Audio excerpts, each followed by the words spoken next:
L'histoire commence avec Michael Mason, un ancien assassin qui travaillait autrefois pour une unité secrète du gouvernement appelée les Black Kits.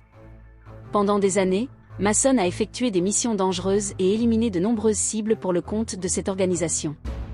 Cependant, après avoir compris la brutalité et la manipulation de ce système, il décide de quitter l'agence et de disparaître. Pour échapper à ceux qui veulent l'éliminer, Mason se réfugie sur une île isolée au large de l'Écosse. Là-bas, il mène une vie simple et solitaire, accompagné uniquement de son chien. Il vit presque complètement coupé du monde et évite tout contact avec les autres. Son objectif est clair, oublier son passé et survivre loin de la violence qui a marqué sa vie. Chaque semaine, une jeune fille nommée Jessie lui apporte des provisions. Jessie est une adolescente courageuse qui traverse une période difficile après la mort de sa mère. Malgré le caractère froid et distant de Mason, elle continue de lui rendre visite.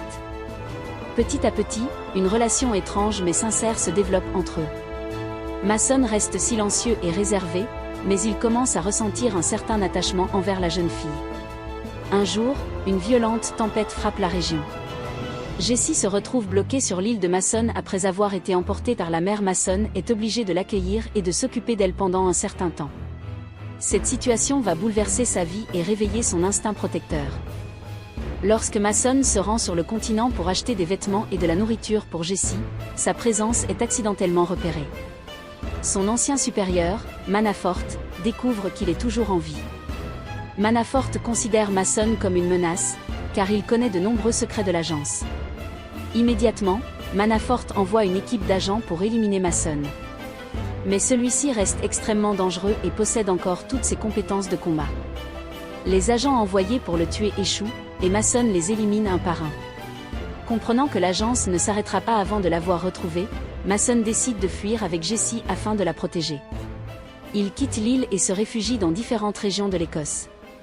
Pendant leur fuite, il rencontre un fermier nommé Angus, qui tente de les aider. Malheureusement, les hommes de Manafort continuent de les poursuivre. L'un des assassins les plus dangereux de l'organisation, nommé Workman, est envoyé pour terminer la mission. Lorsque les agents arrivent chez Angus, une confrontation violente éclate et Angus est tué. Mason et Jessie parviennent à s'échapper de justesse. Au cours de leur fuite, Mason demande l'aide d'un ancien ami nommé Arthur Booth, un expert en technologie qui l'aide à échapper à la surveillance des autorités.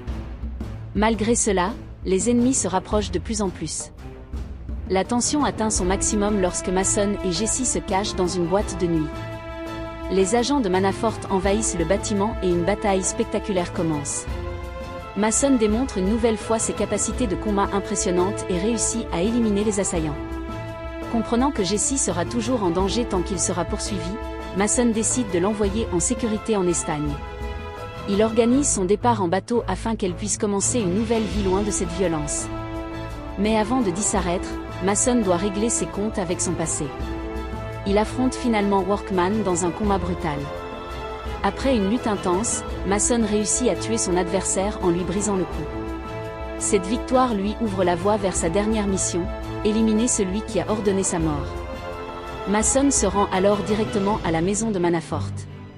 Après avoir neutralisé les gardes qui protègent la résidence, il confronte son ancien supérieur. La confrontation est rapide et violente, Mason tire sur Manafort et met fin à la menace. Cependant, l'histoire ne s'arrête pas complètement là. Les autorités envisagent toujours de retrouver Mason, non plus pour le tuer, mais pour tenter de le recruter à nouveau. Dans la dernière scène du film, Jessie est installée dans un café en Espagne. Elle reçoit un petit objet envoyé par Mason, une pièce d'échec. Ce symbole représente la stratégie, la protection et le lien qui les unit. Pendant ce temps, Mason l'observe discrètement depuis une fenêtre, sans qu'elle ne le remarque. Il s'assure qu'elle est en sécurité avant de disparaître à nouveau dans l'ombre. Jessie se retourne, comme si elle sentait sa présence. Elle sourit, consciente que Mason veille toujours sur elle, même s'ils ne peuvent pas rester ensemble.